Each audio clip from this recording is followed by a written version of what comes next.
महाराष्ट्रामध्ये दलित अत्याचारांनी थैमान घातलेलं आहे आणि त्यामुळे वेगवेगळ्या जिल्ह्यामध्ये मोठ्या प्रमाणात दलितांना सुनियोजितपणे टार्गेट केल्याचं चित्र महाराष्ट्रात एकंदरीत दिसतंय. परंतु दुर्दैवाने या सगळ्या मुद्द्यावर कुणीही बोलायला तयार नाही. अधिवेशन सुरू आहे, पण अधिवेशनात सुद्धा दलितांचा मुद्दा कुठंच दिसत नाही. महिला दिनानिमित्त नीलमताई गोरे असतील, चित्रा वाघ असतील, कायंदे असतील, अनेकांनी मतं मांडले, महिलांबद्दल बोलले. परंतु त्यात दलित अत्याचारात ज्या काही आमच्या पीडिता बळी गेल्या त्याच्याबद्दल कुणीही बोललं नाही. त्याच्यामुळे विधान भवनात सुद्धा आमचा कोणताही आवाज यावेळी दिसलेला नाही. आणि महाराष्ट्रातल्या एकंदरीत घटना पाहता महाराष्ट्रामध्ये अनुसूचित जातीच्या घटकांना मोठ्या प्रमाणात टार्गेट होताना दिसतंय. त्यात बहुजन सुद्धा आहेत. आणि म्हणून अनुष्का पाटोळे प्रकरण लातूरचं झाल्यानंतर अनेक घटना घडत गेल्या. नांदेडची सर्वात मोठी घटना जी आहे, BHMS मध्ये शिकणारी आमची आकांक्षा गायकवाड, हिला सुद्धा संपवण्यात आलं आणि तिचा आरोपी अद्याप फरार आहे. कुटुंब आंदोलन करतंय, न्याय मागतंय, परंतु न्याय त्याच्यामध्ये मिळत नाही. राज्यभर एक वातावरण दिसतंय की पोलीस यंत्रणा ही अॅट्रॉसिटीच्या प्रकरणामध्ये मोठ्या प्रमाणात गाफील झालेली आहे.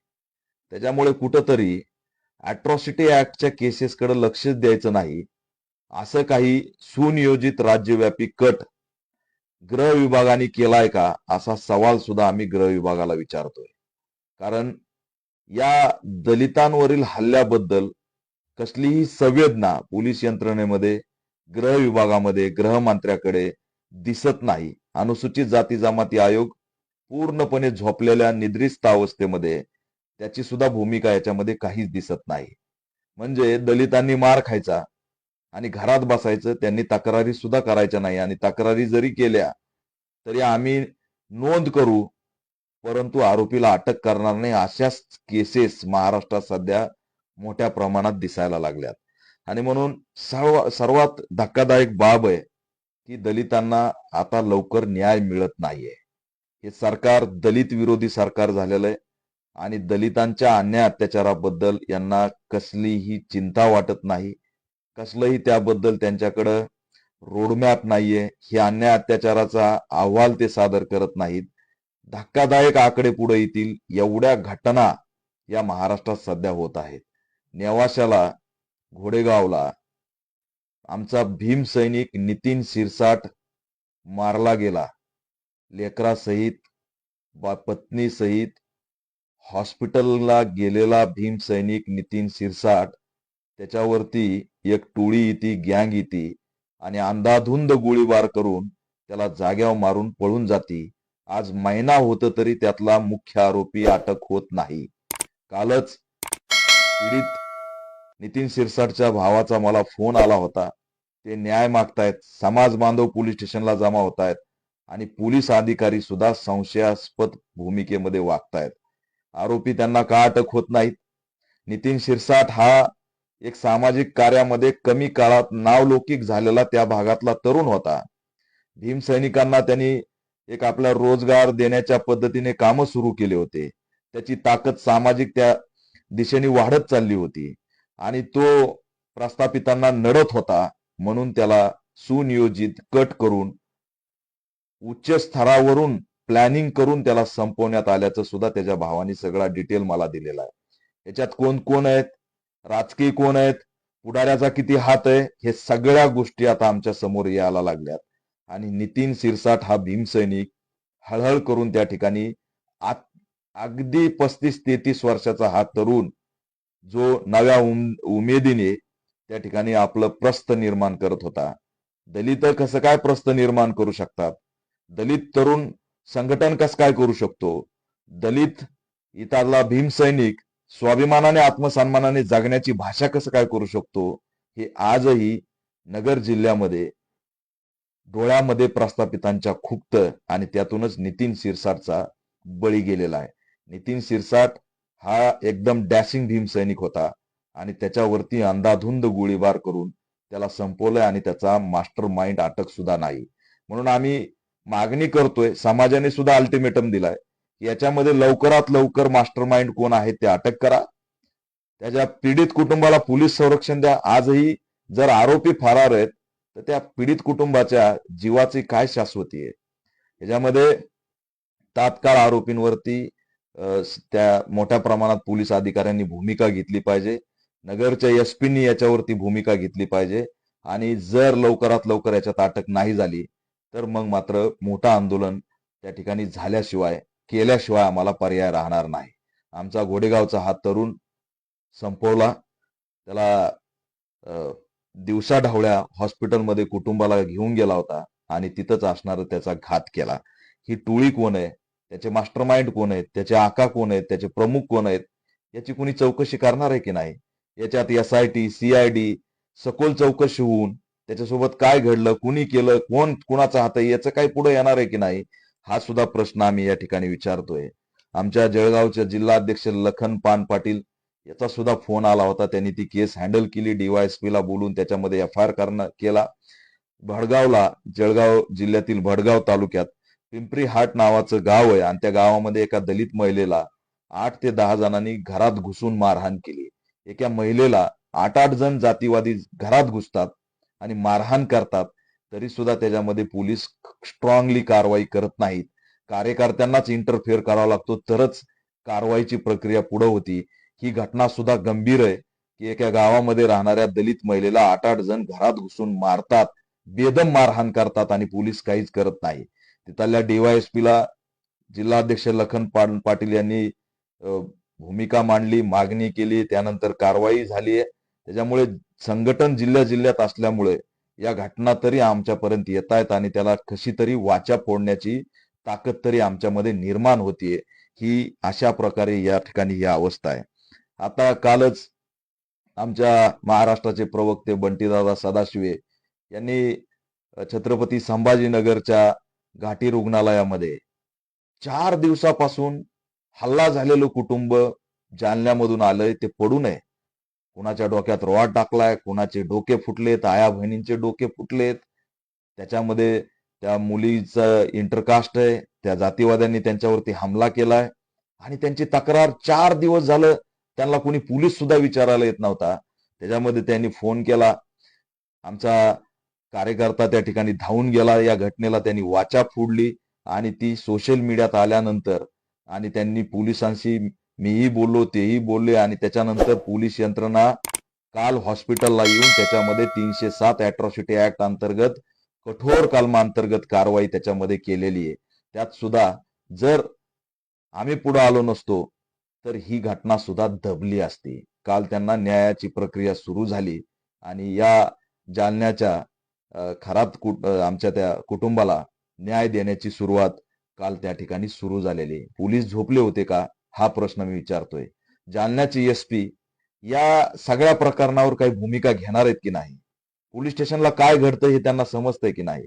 4-4 दिवस जर FIR होत नसेल, रक्तबंबाळ अवस्थेमध्ये जर लोक हॉस्पिटलला पडून राहत असतील, 4-4 दिवस तुम्ही पंचनामा करायला येत नसाल, जबाब घ्यायला येत नसाल, MLC घेत नसाल, तर मग न्याय मिळणार कसा? आज हे कुटुंब उद्या पुन्हा दुसरं कुटुंब असेल. या ठिकाणी लायसन मिळाल्यासारखे लोक एकामेकाला मारत राहतील. परत काल घटना आली, मला रात्रीच पाठवली बंटीदादा सदाशिव यांनी. शरणापूर शिवार या भागामध्ये छत्रपती संभाजीनगरला मंगेश बोर्डे या 2 लेकरं, त्याला बायको आहे, बिचारा शेती छोटीशी, वाळूचं टंपर इथं का उभा केलं विचारलं म्हणून त्याला 36 टाके पडेपर्यंत मारलंय. लहान लेकराला मारलंय, त्या महिलेला मारलंय आणि त्याच्यामध्ये पोलीस दौलताबाद पोलीस स्टेशनची ही केस आहे आणि तिथं पोलीस काहीच करत नाहीत. तिथं खंडागळे म्हणून आहेत, ते का करत नाहीत? अद्याप त्याच्यामध्ये 2 आरोपी फरार आहेत. म्हणजे एवढं मुद्दे पडल्यावरच आम्हाला न्याय मिळणार आहे का? हा प्रश्न सुद्धा मी या ठिकाणी विचारतोय. आमच्या विदर्भाचे युवा अध्यक्ष संकेत जाधव यांनी सुद्धा एक प्रकरण त्या ठिकाणी बाहेर आणलं. चिखली भागामध्ये भंतेजीवर हल्ला करण्याचा प्रयत्न झाला. हे 2 लोक कर्मठ धार्मिक संघटनेशी अटॅच आहेत, त्यांनी भंतीजीला शिवीगाळ केली, त्यांना असणारं अभद्र बोललं गेलं. वंदनीय धर्मगुरू कोणत्याही धर्माचे असू आणि त्यांना जर महाराष्ट्रामध्ये सुरक्षित नसतील तर हा महाराष्ट्र चाललाय कोणत्या दिशेने? आज त्या भंतीजींना 2 लोकांनी टार्गेट केलं, कॅमेऱ्यामध्ये आलंय आणि त्याच्यातला एक आरोपी अद्याप फरार आहे. पोलिसांना तो आरोपी सापडत का नाही? कोण करतंय हे? दंगली पसरवण्याचं किंवा समाजामध्ये तेढ निर्माण करण्याचं काम कोण करतंय? हे अशा पद्धतीने जर सुरू राहिलं तर कसं होईल? त्याच्यामध्ये संकेत जाधव या आमच्या ढाण्या वाघाने या केसमध्ये मोठा इंटरेस्ट घेतला. सगळेच कार्यकर्ते त्याच्यामध्ये इन्व्हॉल्व झाले आणि ही चिखलीचं प्रकरण सुद्धा त्या ठिकाणी पटलावर येऊन न्यायाच्या दिशेने कार्यकर्त्यांनी घेऊन गेलेले आहेत. त्याच्यामध्ये कालच पुन्हा चिखली भागातून, बुलढाणा भागातून मला बरेच फोन आलेत. झेंड्याचे प्रकरण समोर यायला लागलेत. त्यानंतर जाणीवपूर्वक विहारासमोर समाजकंटक वेगवेगळ्या प्रकारच्या कुरघोड्या करण्याचा प्रयत्न करतायत. भीम जयंती जवळ यायला लागली. मी बुलढाण्याच्या एसपींना मागणी करतोय की बुलढाणा आधीच राज्याच्या पटलावरती आहे. कायदा व सुव्यवस्थेचा प्रश्न बुलढाण्यात गंभीर झालेला आहे आणि अशा स्थितीमध्ये काही समाजकंटक डॉक्टर बाबासाहेब आंबेडकरांच्या जयंतीच्या तोंडावरती अनेक गावामध्ये एक वातावरण दूषित करण्याचा प्रयत्न करतायत. ते दंगलीच्या दिशेने घेऊन जात आहेत. मी त्यांना आव्हान करतोय की बेकायदेशीररित्या जागा बळकवायची, बेकायदेशीररित्या त्या ठिकाणी वेगवेगळ्या प्रकारचं एक वातावरण दूषित करण्यासाठी उभा करायचं आणि मग सामाजिक तेढ कशी निर्माण होईल याचा अजेंडा राबवायचा, ही योग्य नाहीये. त्याच्यामध्ये तहसीलदार, जिल्हाधिकारी यांनी त्या गावामध्ये तात्काळ भूमिका घेतली पाहिजे. आमच्याकडे पूर्ण डिटेल्स आलेले आहेत. मी त्याच्यावरती सुद्धा लवकरच मोठी भूमिका या ठिकाणी घेणार आहे. राज्यभर अन्याय अत्याचाराच्या घटना घडतायत. बीड जिल्ह्यामध्ये मेंढपाळ बांधवाला त्या ठिकाणी मारहाण झाली. तो मेंढपाळ बांधव आज महाराष्ट्रामध्ये मेंढपाळांचं अस्तित्व धोक्यात आलेलं आहे. दरवर्षी मेंढपाळांना कुठं ना कुठं मारलं जातं, त्यांच्यावरती दरोडा टाकला जातो, हाय नाही ते लुटलं जातं. रोजचा संघर्ष, रोजचा नवा बाण, रोजची नवी भटकंती त्यांच्या वाट्याला आहे. आजही 80-85 वर्ष झालं तरी मेंढपाळ हा गुलामीतच जगतोय. देश स्वतंत्र झाला पण मेंढपाळांची भटकंती थांबत नाही. ऊसतोड मजुरांची भटकंती थांबत नाही आणि जिथं भटकंती आली तिथं गुलामी आली. आणि या स्वतंत्र भारतामध्ये आजही आमचं अस्तित्व गुलामगिरीसारखं आहे. जर आम्हाला आत्मसन्मानच नसेल तर हे स्वातंत्र्य, हे स्वराज्य नेमकं कुणासाठी आहे? हा प्रश्न सुद्धा मी राज्य सरकारला विचारतोय. तुम्हाला मेंढपाळांचं मतदान लागतं, धनगरांचं मतदान लागतं, दलितांचं मतदान लागतं, ऊसतोड मजुरांचं मतदान लागतं, पण त्यांना जमिनी द्यावा, स्थायिक करावं. त्यांचा मेंढीचा व्यवसाय हा मेक इन इंडियात आणावा. त्यांनाही 2-2, 5-5 कोटीचे अनुदान उभा करून त्यांचं व्यवसाय सुद्धा एका जागेवर स्थायिक करावा असं तुम्हाला वाटत नाही. गोशाळेसाठी तुम्ही 2-2, 5-5 कोटीचं अनुदान दिलं, जमिनी दिल्या, जागा दिल्या, कारण गाय जगली पाहिजे. पण मेंढी ही उपजीविका भागवणारी एक धनगर समाजाचं व्यवसाय तो टिकला पाहिजे, याच्यासाठी राज्य सरकार प्रयत्न करत नाही. त्यांना धनगर समाजाचे नेते सामाजिक तेढ निर्माण करण्यासाठी हाताशी लागतात, परंतु धनगर समाजाचं हित जोपासावा याच्यासाठी RSS सरकार प्रयत्न करत नाही. RSSनी जी मराठवाड्यात आणि महाराष्ट्रात सामाजिक तेढ निर्माण केली मधल्या काळात, त्याचंच असणारं हे फलित आहे की आता सामाजिक वातावरण या महाराष्ट्रात नीट राहिलेलं नाही. तो व्हिडिओ बघितला तर त्या मेंढपाळ बांधवाला बेदम मारहाण होती. हे कशामुळे झालंय याचं आत्मचिंतन प्रत्येकाने करायची गरज आहे. मानवता हीच आपली ओळख असताना ही मानवता कुठं लोप पावली? मेंढपाळ आम्ही लहान असताना बघायचो की कधी येतात याची ओढ लागायची. त्या मेंढीचं दूध पिऊ वाटायचं. त्या मेंढ्या शेतामध्ये बसलेल्या असायच्या, त्यांचं खताच्या संदर्भातलं आम्ही चिंतन करायचो आणि एक अप्रूप वाटायचं मेंढीला त्या सगळ्या कळपाला बघून. पण आज मेंढपाळाबद्दल ही द्वेषाची भावना का निर्माण झाली? कुणी निर्माण केली? याला कोण जबाबदार आहे? याचं आत्मचिंतन कोण करणार आहे? आम्ही सुद्धा दलित अत्याचार होतोय म्हणून शस्त्र परवान्याची मागणी करतोय, पण सरकार आम्हाला शस्त्र परवाना देत नाही. कुऱ्हाडी चालवा म्हणून काल एका नेत्याने सांगितलं. तो त्यांच्या समाजाबद्दल झालेल्या घटनेच्या बद्दल त्यांचा आक्रोश मी मान्य करतो, पण या सगळ्यांना सरकार परवानगी देणार आहे का? शस्त्र परवाना द्या, जर आम्हाला भटकंती करायला लावताय तर तुम्ही शस्त्र परवाना दिल्या पाहिजेत, बंदुका दिल्या पाहिजेत, तरच असणारं आमचं अस्तित्व टिकणार आहे.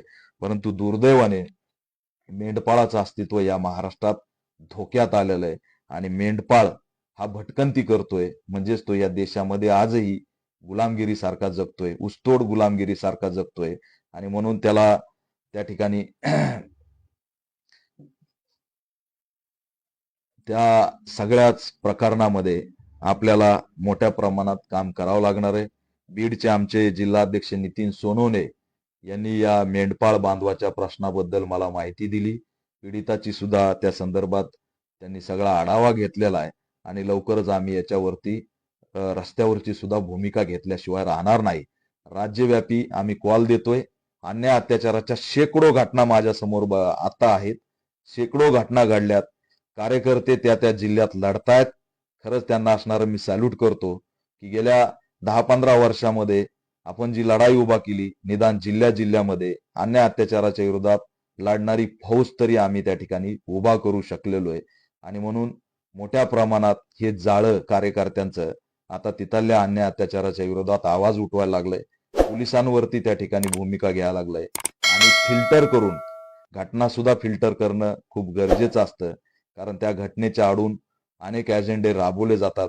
त्या सगळ्याची चिकित्सक वृत्ती घेऊन आज पॅन्थर कार्यकर्ता लढतोय, याचा मला सार्थ अभिमान वाटतोय. या सगळ्या अन्याय अत्याचाराच्या विरोधात आम्ही बंड करण्यासाठी रस्त्यावरती उतरणार आहेत. नांदेडच्या सुद्धा घटनेबद्दल जी काही BHMS मध्ये आकांक्षा गायकवाड हिचं जे काही हत्याकांड झालं, त्याच्यात सुद्धा मी या 2-3 दिवसामध्ये तिच्या घरी जाऊन भेट देणार आहे. आणि तिथले आमचे जिल्हाध्यक्ष माधव भालेराव यांनी या घटनेचा सगळा आढावा घेतलेला आहे. पोलिसांशी त्या संदर्भात त्यांनी बोललेले आहेत आणि या घटनेवरती पूर्णपणे त्यांचं असणारं बारीक लक्ष आहे. ते वेळोवेळी मला अपडेट देत आहेत. त्याच्यामुळे जिल्हाभर, राज्यभर आता संघटनेचं जाळं असल्यामुळं त्या त्या घटनांना वाचा फोडण्याचं काम कार्यकर्ते करतायत आणि मोठ्या ताकदीने त्या ठिकाणी टेक्निकल असो, अनुसूचित जाती जमाती आयोग असेल, पोलीस यंत्रणा असेल, मीडिया असेल, घटनेला वाचा फोडण्याचा असेल किंवा ती घटना पोलीस स्टेशन पर्यंत घेऊन जाऊन त्याच्यामध्ये नोंद करून ती कायदेशीर प्रक्रियेत आणणं असेल, इथपर्यंत कार्यकर्ता काम करतोय. मी समाजातल्या वकिलांना सुद्धा आव्हान करतोय की एकत्र या. हे सगळं जे चाललंय ते योग्य नाही. कार्यकर्ता कुठवर लढणार आहे? कार्यकर्ता घटनेला वाचा फोडू शकतो. त्याच्या पुढे तो काय करणार आहे? कारण त्याला लगेच दुसरा फोन येतो की या ठिकाणी ही घटना घडलेली. आणि म्हणून मी वकील बांधवांना सुद्धा आवाहन करतो की तुम्ही ताकदीने त्याच्यामध्ये भूमिका घ्या, बैठका घ्या आणि आपल्या समाजाला कोर्टामध्ये सुद्धा मोठी ताकद देता येईल. अनुसूचित जाती जमाती आयोगाला घेरता येईल आणि क्लब पद्धतीने या सगळ्या केसेस एक करून एक मोठी भूमिका घेता येईल. या दिशेने चला. आता बौद्ध कुणालाच नकोयत. बौद्धांचं मतदान लागतं त्यावेळेस तो बौद्ध असतो. एकदा निवडणुका झाल्या की बौद्धांचा विषय संपून जातो. त्यावेळेस आमचंच काम असतं. त्या घटकांसाठी लढण्याचं काम 12 महिने, 5 वर्षे, 4.5 वर्षे आम्हालाच करावं लागतं आणि ते काम आम्ही कधीही सोडणार नाही. त्याच्यासाठी काही करायची गरज पडली तरी करू, पण समाजाला आम्ही एकटं पडू देणार नाही. हे असणारं मी या ठिकाणी सगळ्यांना सांगू इच्छितो.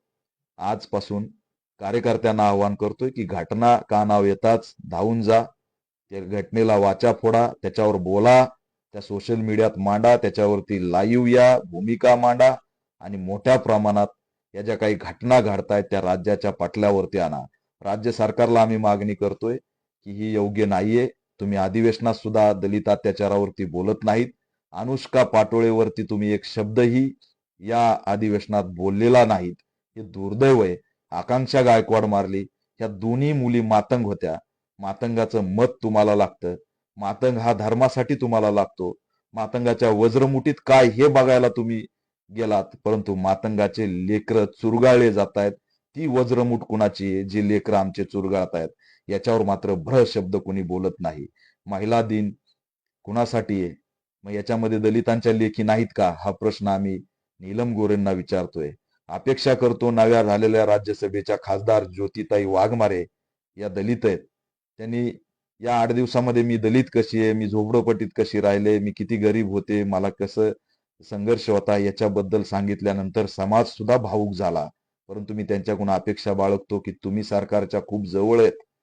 सरकारला एक अनुष्का पाटोळे, आकांक्षा गायकवाड या मरणाऱ्या दलित मुलीबद्दल, लेकीबद्दल, मरणाऱ्या आमच्या नितीन शिरसाट बद्दल, त्याचं जे काही हत्याकांड झालं या सगळ्यांबद्दल एक निवेदन तरी द्या आणि मग सांगा की आम्ही कशा पद्धतीने दलितांना त्यांचा आवाज म्हणून या सभागृहामध्ये उभा राहणार आहेत.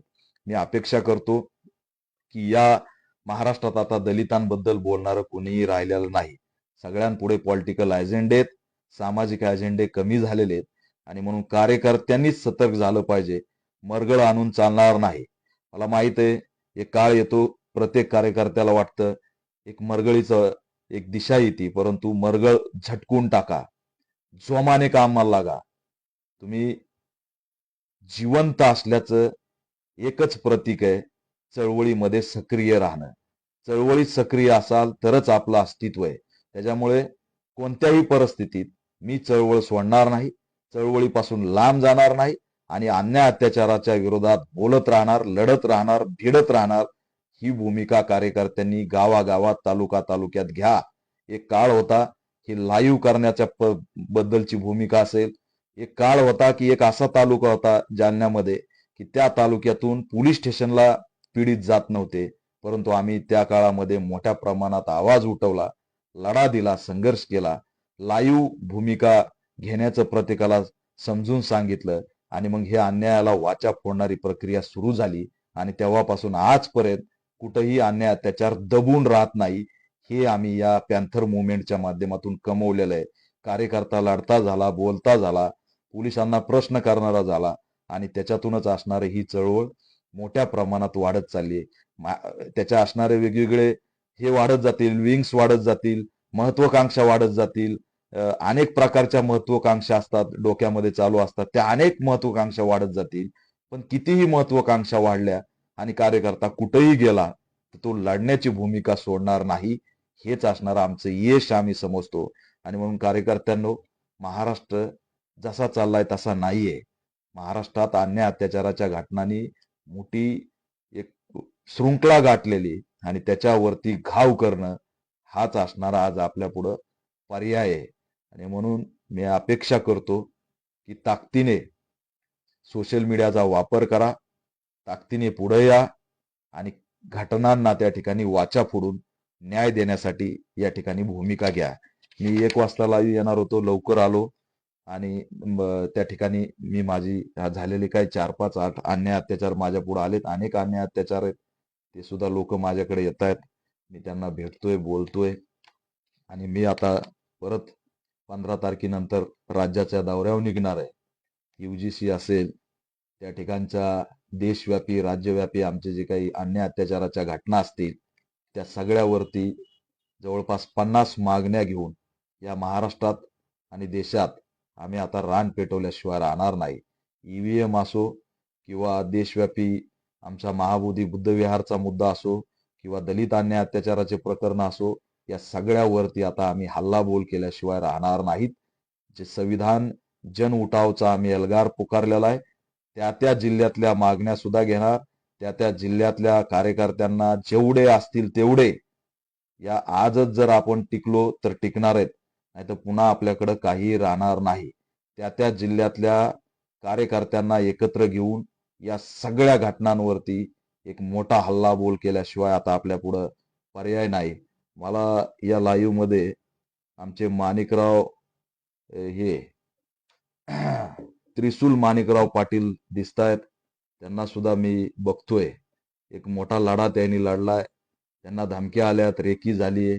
मी त्यांच्या पाठीशी उभा राहिलोय. त्यांना सांगितलंय मी तुमच्या पाठीशी उभा राहणार आहे, ठामपणे उभा राहणार आहे. जर RSS सरकारच्या विरोधात इथं जे कोणी बोलल त्याला असणार आज क्रांतिकारक म्हणूनच बघितलं पाहिजे आणि ते त्या ठिकाणी लढतायत. बरेचसे तरुण मला पाहतात. आमचा प्रवीण संसारे, डॅशिंगे, आकाश, आमचा आकाश सुद्धा मला या ठिकाणी ऐकतोय. अनेक कार्यकर्ते आहेत आणि बऱ्याच दिवसांनी मी लाईव्ह आलो, कारण माझं लाईव्ह सरकारने बंद केलं होतं. तरी सुद्धा माझं इंस्टाग्राम आता चलत नाहीये. इंस्टाग्रामला मला लाईव्ह येता येत नाही, कालपर्यंत मला ट्विट पोस्ट सुद्धा करता येत नव्हत्या. काल रात्री 2 दिवसानंतर ट्विटर चालू झालं. आम्हाला ते बरेच जण म्हणतात, "भाई Facebookवरती मॉनिटायझेशन झालं का?" आम्ही तिथं मॉनिटायझेशनचं बघायला जातो, तर तिथं व्हायलन्सच दिसतं आणि तिथं असणारं आम्हाला एक रेड प्रोफाईलवरती दिसतं, की तुम्ही कधीही बंद होऊ शकतात. आणि मग लाईव्ह आता Instagramचं बंद आहे. अनेक 6 महिन्यापासून Instagramचं लाईव्ह बंद आहे आणि त्याच्यामध्ये नक्कीच त्रिशूलराव, मी हिमायतनगरला येतोय 2 दिवसांनी. आपण सोबत राहू आणि या सरकारला सुद्धा आपण सोबत राहून दाखवून देऊ, की रयतेचे तर त्या Facebookच्या ह्याच्यात सुद्धा लाईव्ह बऱ्याच दिवसांनी सुरू झालंय. Instaचं लाईव्ह आताही माझं बंद आहे आणि त्याच्यामधले कोणी जाणकार असतील, तर त्यांनी आम्हाला मदत करावी. पण अनेकांना दाखवलं. आम्हाला काही हे व्यवस्थित ऑपरेट करू देत नाहीत. कधी-कधी आमचा जो काही व्हायरल होण्याचा प्रकार आहे तो दाबून टाकतील. कधी ते व्हिडिओज दिसले नाही पाहिजेत. आमच्या कार्यकर्त्यांना आमचीच पोस्ट 5-5 दिवसांनी दिसते. त्याच्यामुळे कनेक्टिंगचे वेगवेगळे प्रकार करा. त्याच्यातून गैरसमज कार्यकर्त्यामध्ये वाढत चालले. मी पोस्ट केली, मग माझी का बघितली नाही? पण तुम्ही जर थोडं लक्ष दिलं, तर एक गोष्ट लक्षात घ्या, आपले आपले जे कार्यकर्ते, सहकारी आहेत, यांच्या पोस्ट 3-3, 4-4 दिवसांनी आपल्याला दिसायला लागतात. इमिडिएट दिसत नाहीत. त्याच्यामुळे आता हेच लाईव्ह बघा तुम्ही. त्याचे लोकांची येण्याची संख्या बघा. मी काल टाकलेली पोस्ट आहे, मी लाईव्ह येतोय, तर त्याच्यामध्ये लोक किती आहेत? तर हे सुनियोजित कट आहे. मोठा गृह विभागाचा आपल्यावरती फोकस आहे. आपण काय बोलतोय आणि ये डर तो होना ही चाहिए. आपली भीती असली, आपण खरे विरोधक आहेत. हा आमदार खासदाराचं लेबल नसेल, पण धमक आहे आपल्यामध्ये विरोधात उभा राहण्याची, बोलण्याची. सरकार हमसे डरती है, यही हमारी जीत है. हेच असणार आपला या ठिकाणी अजेंडा आहे. त्याच्यामुळे कार्यकर्त्यांनी या सोशल मीडियावर निर्भर राहून अनेक प्रकारचे यंत्रणा सुद्धा हाताळली पाहिजे. थेट मोबाईलवरती बोलणं सुरू केलं पाहिजे. पटकन एकामेकामध्ये कनेक्ट झालं पाहिजे. कारण याच्यावरती अंकुश आहे. आपण कनेक्ट होऊ नयेत हा मोठ्या प्रमाणात याच्यातून प्रयत्न केलेला आहे. अन्याय अत्याचाराच्या बऱ्याच घटना या महाराष्ट्रात घडतायत आणि त्यांच्या विरोधात आपल्याला लढायचंय. हे सुद्धा आव्हान या माध्यमातून करतो. संकेत जाधव सुद्धा मला ऐकतोय. त्यांनी सुद्धा माझ्याकडे 4-5 बुलढाण्याच्या घटना दिल्यात. त्या एसपीशी मी बोलणार आहे आणि त्याच्यावरती त्यांनी तात्काळ चर्चा करावी असं सुद्धा आम्ही आव्हान करतोय. आमचे महाराष्ट्राचे प्रवक्ते नितीन सोनवणे सुद्धा स्वतः लाईव्ह आलेले आहेत. त्याच्यामुळे सर्वांना आव्हान करतो की मोठ्या प्रमाणात कामाला लागा आणि कनेक्टिव्हिटी वाढवा. अन्याय अत्याचाराच्या घटनाच्या विरोधात आपल्याला रस्त्यावरती उतरायचंय. जुना पॅन्थर हा एक अग्रेसिव्ह पॅन्थर होता आणि त्या रोलमध्ये आल्याशिवाय आता आपल्याला पर्याय नाही. एकंदरीत घडत असलेल्या घटना पाहता रस्त्यावरचा संघर्ष हीच आपली ताकद आणि हीच आपली ओळख आहे आणि ती पुन्हा एकदा आपल्याला जिवंत करावं लागेल. तुम्ही संघटन वाढवा, मीटिंग घ्या, मजबूत करा आणि कामाला लागा असं सुद्धा आव्हान मी या माध्यमातून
हा आवाज याचा बंद झाला होता.